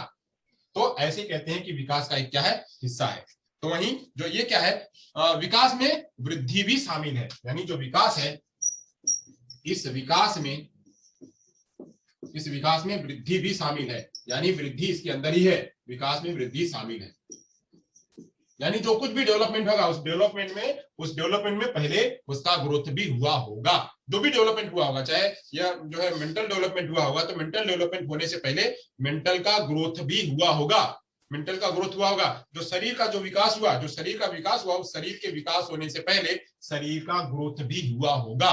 तो शरीर का ग्रोथ हुआ होगा, तब जाकर के ऐसे ही आगे जाकर के शरीर का विकास हो रहा है। तो इसीलिए विकास में वृद्धि भी शामिल है, जबकि विकास जो है, यह वृद्धि क्या है, यह विकास का हिस्सा है, विकास का हिस्सा। तो बड़ा कौन है, तो विकास बड़ा है। ओके, आगे चलते हैं। तो वृद्धि जो है वो मात्रात्मक प्रकृति होती है, वृद्धि मात्रात्मक होती है, यह मात्रात्मक होती है। मात्रात्मक प्रकृति की होती है, मात्रात्मक प्रकृति की। और वही जो यह है, यह क्या है, यह कैसी होगी, यह होगी गुणात्मक प्रकृति की, यह गुणात्मक प्रकृति की होती है।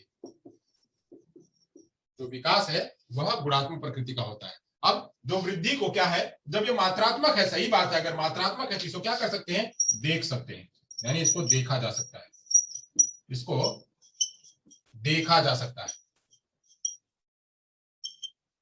जबकि इसको क्या है, इसको क्या है, इसको जो है वह देखा, सीधे देखा नहीं जा सकता है, डायरेक्ट जो है इसको देख नहीं सकते हैं। इसको देखने के लिए आपको स्केल बनाना पड़ेगा, सीधे देखा नहीं जा सकता है, देखने के लिए आपको स्केल बनाना पड़ेगा, सीधे देखा नहीं जा सकता। तो ऐसे ही जो है वो वृद्धि को, वृद्धि अगर हो रही है तो वृद्धि हमको दिख रही है, हड्डी बढ़ गई तो हड्डी दिख रही है, हमारा जो मस्तिष्क बढ़ गया तो दिख रहा है। जबकि अब अगर उसके अंदर डेवलपमेंट क्या क्या हुआ तो डेवलपमेंट हमको नहीं दिख रहा, तो उसको हमको मापना पड़ेगा, माप करके हम जो है डेवलपमेंट निकाल सकते हैं। ओके, यहाँ तक बात हो गई। अब आगे चलते हैं। जो वृद्धि है, जो वृद्धि है वह क्या है, वह वृद्धि के पहलू जन्मजात होते हैं, यानी वृद्धि जो है वह जन्मजात से ही निकलते हैं, जन्मजात होते हैं, यानी वह जन्म से ही उसका जो विकास है, वह उसका जो जाइगोट होगा, जो उसका जो वो कोसी है, जो बीज है, उसी बीज के आधार पर ही उसका डेवलपमेंट निर्भर करता है। बीज के आधार पर ही डेवलपमेंट, जो ग्रोथ है उसका डेवलपमेंट, ग्रोथ विकसित करता है, यानी वो कहां तक जाएगा वो बीज ही निर्धारित करता है। तो इसलिए वह जन्मजात होता है, इसे जन्मजात कहते हैं। इसका जो पहलू है, इसका जो एस्पेक्ट है वह जन्मजात पहलू होता है, यानी यह जन्म से ही निर्धारित हो जाता है कि ये कितना बढ़ेगा, कितना मोटा होगा, कितना पतला होगा, या कैसा होगा। यह उसके अनुवांशिक रूप में पता चल जाता है कि इसके मम्मी पापा मोटे थे, पतले थे, कितने बड़े थे, उतना ही बड़ा होगा, उससे ज्यादा नहीं होगा, उतना ही ग्रोथ होगा, इससे ज्यादा ग्रोथ नहीं होगा। जबकि जो डेवलपमेंट है, वह डेवलपमेंट क्या है, वह विकास के पहलू अर्जित किए जाते हैं, यानी जो यह जन्मजात होती है, जन्म से होती है, जबकि इसको अर्जित किया जाता है, इसको जो है अर्जित किया जा सकता है, यानी वातावरण से रह करके विकास के पहलू को अर्जित किया जा सकता है, यानी बड़ा छोटा किया जा सकता है, इसको अर्जित किया जा सकता है, एक्वायर किया जा सकता है। यह फिक्स है और यह फिक्स नहीं है, यह फिक्स है कितनी ही होगी, यह फिक्स नहीं है कि यह कितनी भी हो सकती है, बढ़ भी सकती है, घट भी सकती है। ओके, तो विकास के साथ वृद्धि के साथ विकास के बिना भी हो सकता है, यानी जो वृद्धि जो है 10वां पॉइंट, यह वृद्धि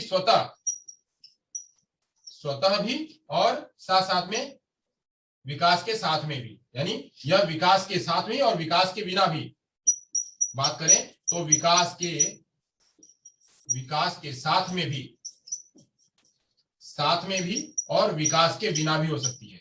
यानी विकास अगर नहीं हो रहा है तभी भी वृद्धि होगी, विकास अगर नहीं हो रहा है तभी भी वृद्धि होगी, अगर विकास विकास हो रहा है तो वृद्धि भी साथ साथ में हो रही है, यानी वृद्धि और विकास दोनों साथ साथ में भी हो सकता है। तो और पहली बात, दूसरी बात में जो वृद्धि है, वृद्धि हो सकती है, विकास नहीं हो सकता है, यह हो सकता है, वृद्धि हो विकास ना हो, यह हो सकता है। जबकि जैसे इस पे एक एग्जांपल बताता हूं कि वृद्धि और विकास कैसे होगा। सपोज करिए एक बच्चा है, आईडी बच्चा है, एक आईडी बच्चा है, यहाँ पे मैं उसका एक एग्जांपल लेता हूँ, इतने में मैं उसका एक एग्जांपल लेता हूँ।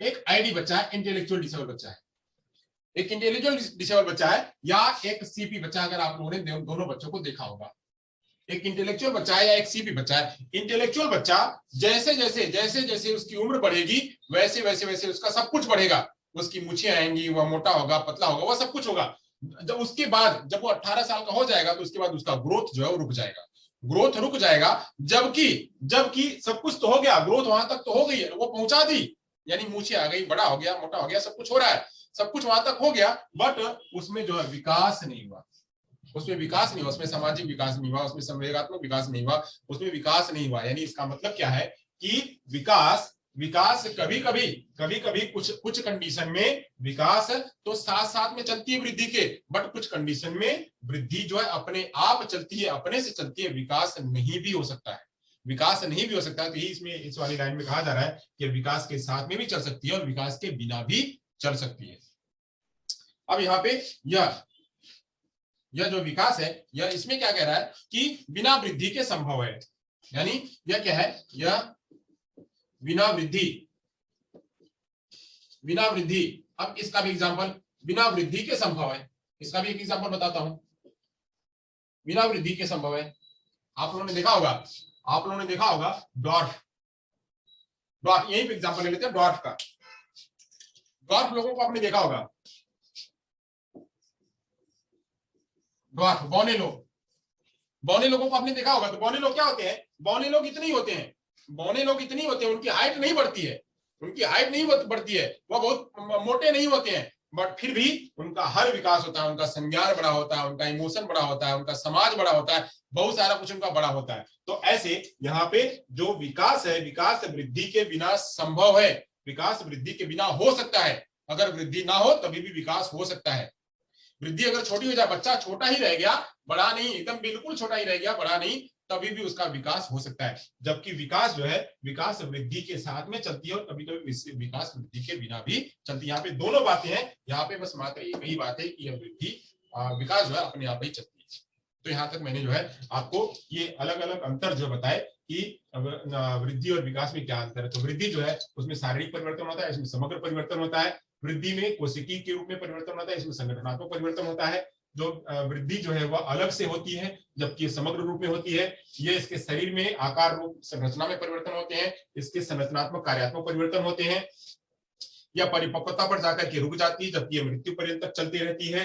विकास जो है यह विकास का हिस्सा है, जबकि विकास में वृद्धि शामिल है। यह मात्रात्मक होती है और यह गुणात्मक होती है। जिसको देखा जा सकता है, यानी जो वृद्धि उसको देखा जा सकता है, इसको देखा नहीं जा सकता है। वृद्धि जो जन्मजात पहलू है, यानी वह जो चीज फिक्स है वही उसी के आधार पर जो वृद्धि होगी, और जो है यह अर्जित पहलू है। विकास के साथ में चलती है और यह विकास के बिना भी चलती है वृद्धि, जबकि विकास जो है वह वृद्धि के बिना संभव है, वृद्धि के बिना भी हो सकता है। तो यहां तक हमने जो है आपके साथ में चर्चाएं करी। अगर यहाँ के बाद अगर कोई प्रश्न होगा तो आप मुझे बता सकते हैं। अब बात करते हैं, अगर आपने इसको ले लिया, इसका कर लिया हो तो इसका आप स्नैप ले लीजिए, इसका स्नैप ले लीजिए तो आपको समझ में आएगा। हम इसके बाद इसके आगे की बात करेंगे। विकास वृद्धि के साथ एवं वृद्धि के बिना भी चल सकता है। हाँ नहीं, विकास वृद्धि के साथ एवं वृद्धि के बिना भी चल सकता है। यहाँ पे तो बात हुई थी ना कि वृद्धि के साथ में चल रहा है, वृद्धि के बिना भी चल सकता है। इसका मतलब क्या, इसका मतलब यहाँ पे वही कह रहा है, बिना वृद्धि के भी संभव है, यानी वृद्धि के साथ में भी हो रहा है और वृद्धि के बिना भी हो रहा है। यानी अगर वृद्धि नहीं हो तभी भी विकास हो सकता है, और वैसे तो चली रही है वृद्धि के साथ में। आप समझिए, ये जो विकास है, विकास बिना वृद्धि के संभव है का मतलब क्या कि चलो हमने कहा कि भाई तुम हमारे साथ रहोगे, तुम हमारे साथ रहोगे तो अच्छा ही होगा, अगर तुम्हारे साथ नहीं हो तो कोई बात नहीं, बताओ हमारा काम होता रहेगा, हम रुकेंगे नहीं। यानी एक तुम हो, आप कोई व्यक्ति है वो कह रहा है कि हम आपके साथ साथ चलेंगे, तो आपके साथ साथ चलेंगे तो अच्छी बात है, आओ हमारे साथ साथ, तुम्हारा और अच्छा ही होगा, आप हमको सपोर्ट करोगे। अगर आप नहीं आ रहे हो तभी भी हम चल रहे हैं आगे आगे, तो हमारा काम हो ही रहा है, हमारा काम रुक नहीं रहा है, हम विकास के रूप में चल ही रहे हैं। ठीक है, तो इसलिए ये कह रहा है कि यह जो है वृद्धि के बिना संभव है। और यहाँ पे कभी कभी वृद्धि, कभी कभी जो है वृद्धि के बिना, यानी विकास के बिना वृद्धि संभव नहीं है, बट कभी कभी जो है वो विकास के साथ में चलती रहती है। तो ये दोनों बातें हैं, दोनों बातें यहाँ पे, जबकि उसमें तो चलता ही रहता है। ओके चलिए आगे चलते हैं। तो दोनों सेम ही हो गए, हाँ सही बात है, बट यहाँ पे अंतर इतना कहा जा रहा है, बात सेम ही है, सही बात है श्रीनिधान जी, आप सही कह रहे हो, बस उसको समझने का तरीका अलग है, उसको समझने का तरीका अलग है, दोनों सेम ही है। अब आप अगर अलग अलग पहलुओं में बात करो, जैसे मैंने आपको यहाँ पे एग्जांपल बताया, आप इस एग्जांपल को ध्यान में रख करके आप अगर समझाओगे तो आपको बात समझ में आएगी कि जो विकास है वह विकास के बिना वृद्धि होती है। यानी ऐसा कोई व्यक्ति, ऐसी कोई भी घटना होती है जहां पे कि कोई एक बच्चे का जो है वृद्धि नहीं हुई, बच्चे की वृद्धि नहीं हुई, बट फिर भी विकास हो रहा है, बट वहीं एक बच्चे की वृद्धि हो गई है, वृद्धि तो हो गई बट विकास नहीं हुआ उसके अंदर में। तो ये कह रहा है कि वृद्धि, कभी कभी वृद्धि हो जाती है, विकास नहीं होता है, तो इसका भी एग्जांपल होता है। और यहाँ पे जो ये कहता है कि वृद्धि और विकास दोनों होता है। ठीक है, चलिए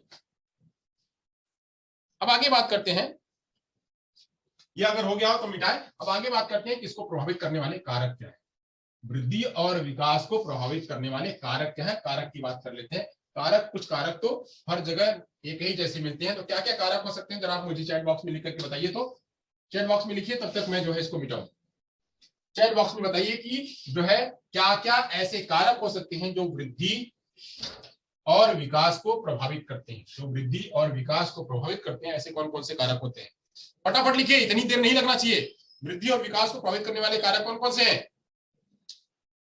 वृद्धि और विकास को प्रभावित करने वाले कारक, इतना समय नहीं लगना चाहिए, क्विक क्विक होना चाहिए। वंशानुक्रम, गुड, वंशानुक्रम। और क्या? वृद्धि और विकास को प्रभावित करने वाले कारक, इतना समय नहीं लगना चाहिए, फटाफट होना चाहिए, कहा नहीं कि जवाब आना चाहिए। वंशानुक्रम, वातावरण, सामाजिक, मानसिक और शारीरिक, सही बात है, बहुत बढ़िया हमेशा। हाँ, सामाजिक, मानसिक, शारीरिक। और भी कोई? बहुत सारे लोग हैं क्या? खाली 3 ही 4 लोग हैं क्या? दिनेश, वातावरण, सही बात है। चलिए, तो इसके कारक क्या हैं? प्रभावित करने वाले कारक। तो प्रभावित करने वाले कारकों की बात करते हैं। प्रभावित करने वाले कारक, प्रभावित करने वाले कारक क्या है? तो कारक की चर्चा कर लेते हैं। तो कारक जो है,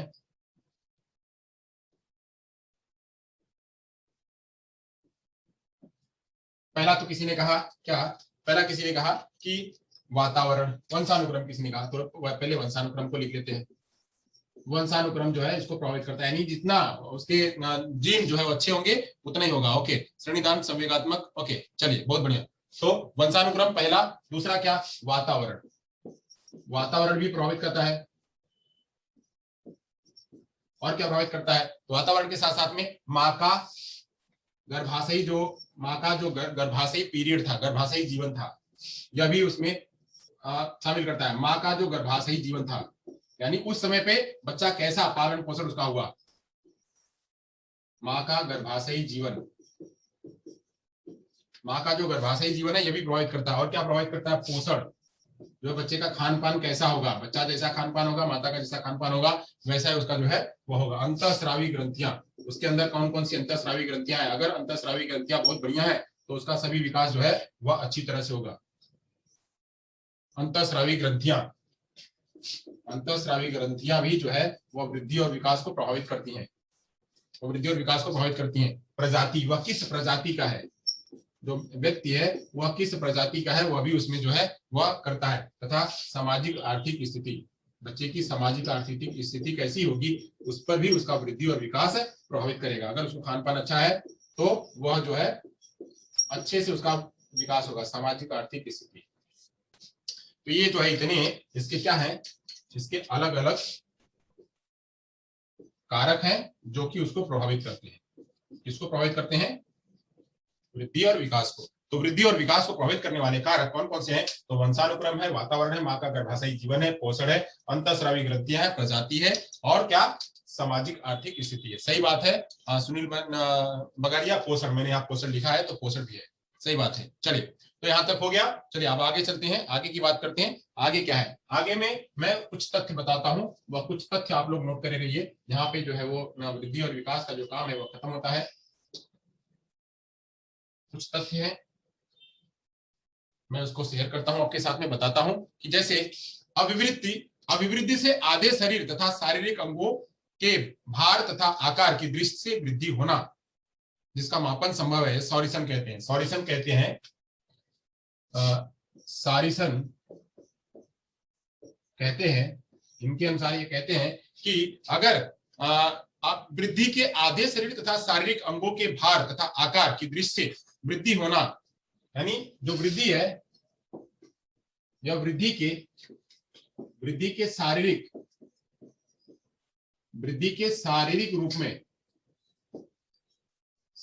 रूप में परिवर्तन होना, चाहे आधा चाहे पूरा परिवर्तन होना, यही जो है वह वृद्धि कहलाता है, वृद्धि कहलाता है। और इसे मापा जा सकता है, ये कहते हैं इसे मापा जा सकता है, इसे मापा जा सकता है। यह कभी कभी पूछा जाता है कि मॉरिसन क्या कहते हैं। यह एक फैक्ट है। दूसरा फैक्ट है, ये पहला फैक्ट है। दूसरा फैक्ट क्या है कि भारत में, क्या आपको पता है कि भारत में बाल विकास की शुरुआत कब हुई थी? भारत में बाल विकास की शुरुआत, तो भारत में बाल विकास भारत में बाल विकास की शुरुआत,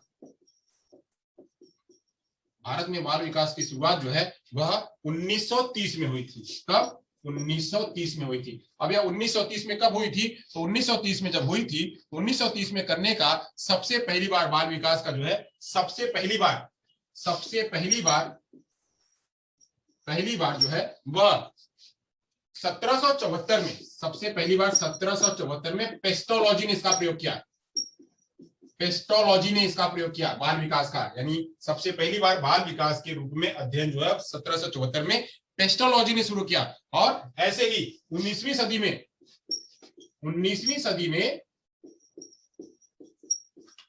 में एक आंदोलन के रूप में स्टैनले हेल, किसने? स्टैनले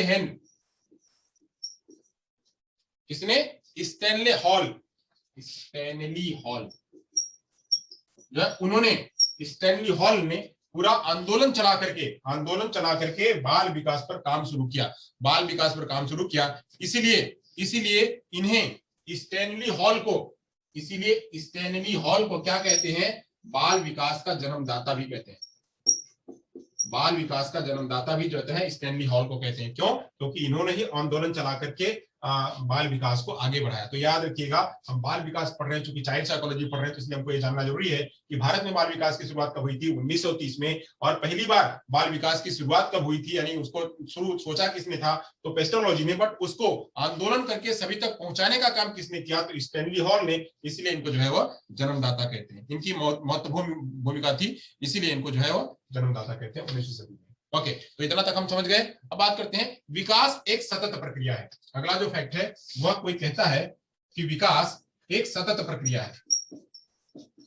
विकास एक सतत प्रक्रिया है। अब यह कौन कहता है? विकास एक सतत प्रक्रिया है। इसको कहने का काम जो है स्किनर करते हैं। स्किनर, या कभी कभी आता है स्टेटमेंट कि विकास एक सतत प्रक्रिया है। या किसने कहा? तो वह स्किनर ने कहा। किशोर मनोविज्ञान के जनक कौन है? यानी अब कभी कभी ये प्रश्न पूछा जाता है कि किशोर मनोविज्ञान के जनक कौन है? तो किशोर मनोविज्ञान के जनक भी कौन है? स्टैनली हॉल ही है। किशोर मनोविज्ञान के जनक भी वह जो है स्टैनली हॉल ही। इन्होंने भी किशोर मनोविज्ञान का जो है बात करा हुआ था। चलिए आगे चलते हैं। कुछ और रोचक तत्व है, तथ्य है। यानी अब यहां से मैं आपको स्लाइड शेयर करता हूं। स्लाइड शेयर करके आप उसको देख लीजिए। देख करके फिर हम आगे बढ़ेंगे। वही एक स्लाइड है, उसको देख लीजिए। वही एक स्लाइड से बात कर लीजिए। उसको मैं समय नहीं गवाऊंगा ज्यादा। स्लाइड शेयर करता हूं आपके साथ में, देखिएगा सभी। ये स्लाइड देखिए। स्लाइड देखिए ये वाली सभी लोग। क्या है इसमें? क्या कहा गया है कि कुछ रोचक तथ्य और है। अवस्थाएं, कुछ अवस्थाएं हैं और वह कौन सी अवधि में होती है और कौन से व्यवहार बच्चा करता है। तो एक मुखी अवस्था होती है, यानी मुखी अवस्था होती है कि वो जन्म के समय की अवस्था होती है। तो इसमें बच्चा क्या करता है? सारे अंगूठा चूसता है। यह पर्सनैलिटी डेवलपमेंट का एक भाग है। पर्सनैलिटी डेवलपमेंट का भाग है कि बच्चा जब अंगूठा चूसता है तो उसे कौन सी अवस्था कहते हैं? मुखी अवस्था कहते हैं। वह शुरू जब करता है बच्चा, जब जीवन की शुरुआत करता है, तो जीवन की शुरुआत कैसे करता है? अंगूठा चूसने से करता है। वह क्रिया जो है करना शुरू करता है, तो उसे कहते हैं मुखी अवस्था। फिर दूसरी अवस्था होती है 1 से 2 साल तक गुदी अवस्था, जिसमें वो मलमूत्र का स्पर्श करता है और मलमूत्र त्याग करता है। मलमूत्र का स्पर्श करता है और त्याग करता है, तो ऐसे उसे कहते हैं गुदी अवस्था। फिर लैंगिक अवस्था जो है वह 1 से 3 वर्ष तक की होती है, जिसमें वह लैंगिक अंगों को स्पर्श करता है। फिर जो है अदृश्य अवस्था होती है, जो 6 से 13 वर्ष तक की अवस्था होती है। उसमें लैंगिक भावनाओं पर नियंत्रण करना स्टार्ट करता है। लैंगिक भावनाओं पर नियंत्रण करता है। तो लैंगिक भावनाओं का नियंत्रण जो है वह करने की अवस्था को कहते हैं अदृश्य अवस्था। जब वही जननेंद्रिय अवस्था आती है, जननेंद्रिय अवस्था आती है, तो जो है वह किशोर अवस्था में आती है।